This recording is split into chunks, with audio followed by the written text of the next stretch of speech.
जन्म लिए रघुरैया अवध में बाजे बधैया हो। जन्म लिए रघुरैया अवध में बाजे बधैया हो।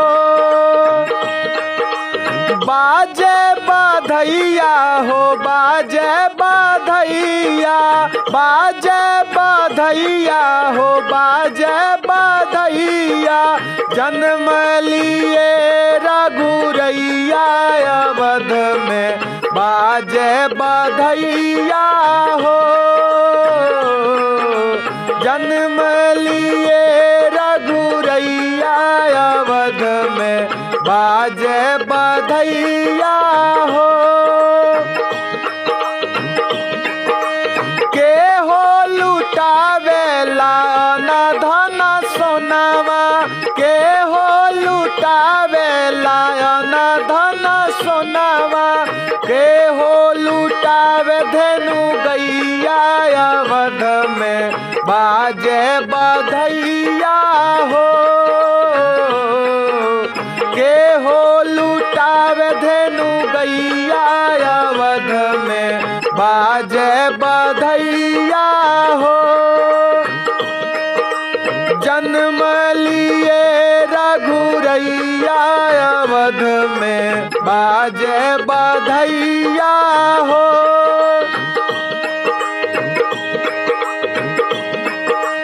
रानी लुटावे लिया न धन सोनावा, रानी लुटावे लिया न धन सोनावा।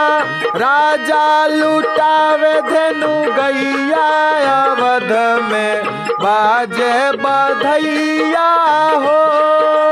राजा लुटावे धेनु गैया अवध में बाजे बधैया हो।